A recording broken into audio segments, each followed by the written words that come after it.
2027 సమ్మర్లో విడుదల కానున్న వారణాసి ప్రమోషన్స్ని రాజమౌళి ఇప్పటి నుంచే మొదలుపెట్టారు. వరల్డ్ మార్కెట్ని టార్గెట్గా పెట్టుకుని సుమారు 1200 కోట్ల బడ్జెట్తో రూపొందుతున్న ఈ విజువల్ గ్రాండియర్ మీద మామూలు అంచనాలు లేవు. ఆర్ఆర్ఆర్ పుణ్యమా అని జపాన్, చైనా ఆడియన్స్తో పాటు జేమ్స్ కెమెరన్, స్టీవెన్ స్పిల్బర్గ్ లాంటి హాలీవుడ్ లెజెండ్స్ కూడా దీనికోసం ఎదురుచూస్తున్నారు. అందుకే గ్లోబల్ ట్రాటింగ్ ఈవెంట్ని చాలా ప్రతిష్టాత్మకంగా తీసుకున్న రాజమౌళి కేవలం ఈ ఒక్క వేడుక కోసమే 30 కోట్ల దాకా ఖర్చు పెట్టారు. అఫ్కోర్స్ అందులో అధిక శాతం స్పాన్సర్స్ నుంచి వచ్చేసింది. అంతా బాగానే ఉన్న వారణాసి తొలి అడుగులు అభిమానుల్లో కలకలం రేపుతున్నాయి.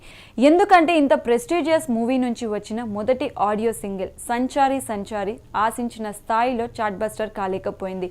మ్యూజిక్ లవర్స్కు మెల్లగా కనెక్ట్ అవుతుంది, కానీ ఫాస్ట్గా లేకపోవడం కొంత మైనస్. కొద్ది రోజుల క్రితం అఫీషియల్గా ట్రైలర్ లాంచ్ జరగక ముందే లీక్డ్ వర్షన్ ట్విట్టర్లో వచ్చేయడం నెగిటివ్ అయింది. స్టేజీ మీద టైంకి ప్లే అవ్వాల్సిన ఎల్ఈడి స్క్రీన్స్ కొన్ని నిమిషాలు మొరాయించాయి. రాజమౌళి టీంని తీవ్ర అసహనానికి గురిచేసింది.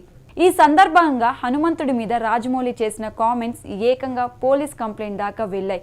ఏదో క్షణికావేశంలో అనేశారు, కానీ ఆయన మనసులో ఎలాంటి దురుద్దేశం లేదనేది సన్నిహితులు చెబుతున్న మాట. దేవుణ్ణి నమ్మని అన్నప్పటికీ బాహుబలిలో శివుణ్ణి లింగాన్ని ఎంత ప్రాధాన్యంగా ఇచ్చారో గుర్తు చేసుకోమని అంటున్నారు. ఇదిలా ఉండగా వారణాసి టైటిల్ తమదంటూ ఫిలిం ఛాంబర్ లెటర్ని అధికారికంగా చూపిస్తూ ఒక నిర్మాణ సంస్థ వివాదం చేయడంలో ఇది ఇంకో మలుపు తీసుకుంది. ఇవన్నీ రాజమౌళి మీద ఒత్తిడి తెస్తాయనేది వాస్తవం.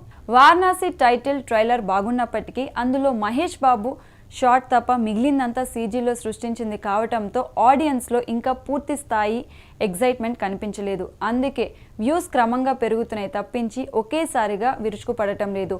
బిజినెస్ పరంగా చాలా ప్లాన్డ్గా వెళ్తున్న రాజమౌళి ముందు ఈ సమస్యల్ని పరిష్కరించుకోవాలి.